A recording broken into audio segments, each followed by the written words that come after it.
நம்ம தொகுதியை சார்ந்த அந்த அரசு பள்ளியை பொறுத்த வரைக்கும் மாணவர்களுடைய அந்த ஆங்கில புலமை இப்போ இது பண்ணுறதுக்காண்டி அவங்க அதை கேள்வியில் கேட்டிருக்கலாம். ஆனால் அதில் கொஞ்சம் பக்குவம் தேவை, மறுக்கிறதுக்கு கிடையாது. ஆனால் அதை 1 4 4 8 இன்றைக்கி வந்து ஏதோ மிகப்பெரிய ஒரு அவங்க தவறு செஞ்ச மாதிரி அதுக்கு ஒரு நரேட்டிவ் செட் பண்ணி இன்றைக்கி பண்ணுறாங்க.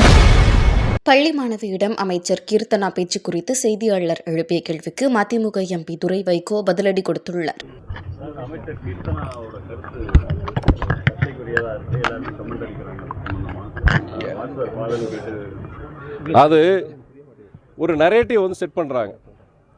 அதாவது அந்த அமைச்சர் பொறுத்த வரைக்கும் அவங்க வந்து அவங்க தொகுதிக்குட்பட்ட ஒரு பள்ளியில் ஒரு அரசு பள்ளிகளுக்கு போய் அங்கே ஆய்வு பண்ண போயிருக்கிறாங்க.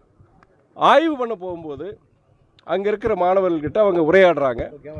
அதில் வந்து என்னென்னா அவங்க ஆங்கில புலமை பொறுத்த வரைக்கும் அது ஏற்கனவே அவங்க சொல்லியிருக்கிறாங்க. ஏன்னா என்னை போன்றவர்கள் வந்து அவங்க அரசு பள்ளியில் படிக்காட்டியும் அரசு கவர்மெண்ட் எய்டட் ஸ்கூலில் தான் படிச்சிருக்கிறாங்க, தனியார் பள்ளியில் படிக்கலை.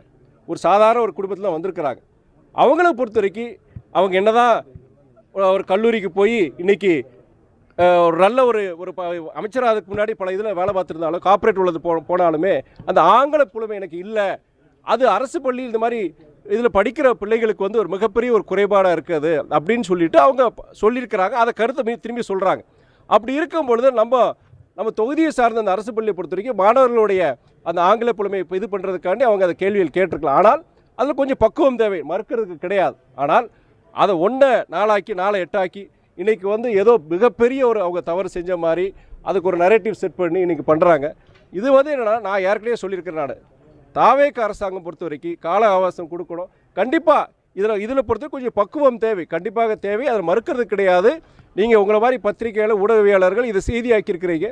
அது கண்டிப்பாக அமைச்சர் அந்த அமைச்சர் மாத்திரம் கிடையாது, இந்த பொதுவாக அது அமைச்சர்கள் மாத்திரம் கிடையாது, யாராக இருந்தாலும் பொறுத்த வரைக்கும் அது குழந்தைங்கிட்ட இது பண்ணும்போது கொஞ்சம் பக்குவமாக இருப்பதுக்கு நல்ல விஷயம். அது ஒரு நல்ல விஷயமாக நான் பார்க்குறேன். ஆனால் அது மிகப்பெரிய பிரச்சனை வரை மிகப்பெரிய ஒரு கொலை குற்றம் செஞ்ச மாதிரி கொண்டு அதை சித்தரித்து அது பண்ணுறது ஒரு ஃபேக் ஒரு நரேட்டிவ் வந்து ஓட்டுறாங்க. இது மாத்திரம் கிடையாதுங்க. இந்த அரசாங்கம் வந்ததுலேருந்து குறைகளை சொல்லக்கூடாது கிடையாது. ஆனால் அதை ஒரு நரேட்டிவாக கொண்டு போய் ஏதோ இவங்க ஆட்சியில் வந்து எல்லாமே சிறப்பாக இருந்த மாதிரியும் தேனும் பானம் ஓடின மாதிரியும் ஒரு இதை கொண்டு வராங்க.